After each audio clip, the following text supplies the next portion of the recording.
అండి, ఎలా ఉన్నారు? బాగున్నారా? బాగుండాలని కోరుకుంటున్నాను. ఇప్పుడైతే టైం యాక్చువల్గా 8:30 8:45 అయితే అవుతుంది. సో క్లైమేట్ అయితే కొంచెం బెటర్గానే ఉంది, కొంచెం కూల్గా ఉంది. కానీ సో ఎలా అయినా సరే హాలిడే కాబట్టి కనీసం చిన్న చిన్న పనులన్నా చూసుకొద్దాము అని అయితే మొత్తం ప్యాకప్ చేసుకుని వెళ్దాం, కొంచెం చలి లేకుండానైతే అనుకుంటున్నాను. సో రెస్ట్ స్టార్ట్ అవుదాము. ఇంకా మొత్తం ప్యాకప్ అయితే అంతా చేస్తున్నాను అనమాట. ఎందుకంటే అన్ఎక్స్పెక్టెడ్ ఏదైనా వాతావరణం మారినా, చలి వచ్చినా, చలిగాలి వచ్చినా, వర్షం వచ్చినా ఏదేనికి కూడా ఇబ్బంది లేకుండా ఉండటం కోసం అయితే ప్యాకప్ అవుతున్నాను. ఇంట్లో వాళ్ళతో చెప్తే అంటారు, ఎవరు కొట్టారు ఎవరు తిట్టారు, ఇప్పుడు వెళ్ళకపోతే అంత ప్యాకప్లు చేసుకుని నోరు మూసుకుని కూర్చోవచ్చు కదా అని అయితే ఖచ్చితంగా అంటారు. బట్ మనం చెప్పం కదా, బిల్డప్ ఇస్తాం, అలా వెళ్ళిపోతూ ఉంటాము ఇంకా. సో ఫైనల్లీ అయితే అన్నీ అరేంజ్ చేసుకుని అయితే స్టార్ట్ అయ్యాను ఇంకా.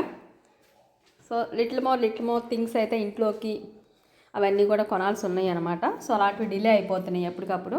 సో అలా అయితే వాటి కోసం మాత్రమే ఒక 1 or 2 hours అనమాట స్టార్ట్ అయ్యి వెళ్తున్నాను. మా దగ్గర అయితే చెరుకు బళ్ళు అన్నీ అయితే చక్కగా వెళ్తూ అయితే ఉన్నాయి. షుగర్ ఫ్యాక్టరీ అయితే ఉందన్నమాట మన స్కూల్ సరౌండింగ్స్లో. సో అక్కడికైతే చెరుకు బళ్ళు వెళ్తుంది. బస్ స్టాండ్కి వచ్చిన తర్వాత మా అమ్మ అయితే నన్ను చేంజ్ అడిగింది. సరే 5 రూపాయలు ఇచ్చాను, లేదని. 5 రూపాయలు ఏంటమ్మా, ఏం చేసుకొని 10 20 వచ్చుగా అని అంటుంది. పక్కన అబ్బాయిని అడిగింది. ఆ అబ్బాయి కూడా నా దగ్గర 5 ఉంది, ఏం తిడితే ఏమో అనే టైప్లో అనుకున్నాడు.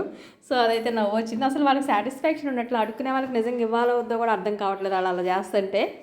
ఇక జర్నీ అయితే స్టార్ట్ చేశాను. Please watch it.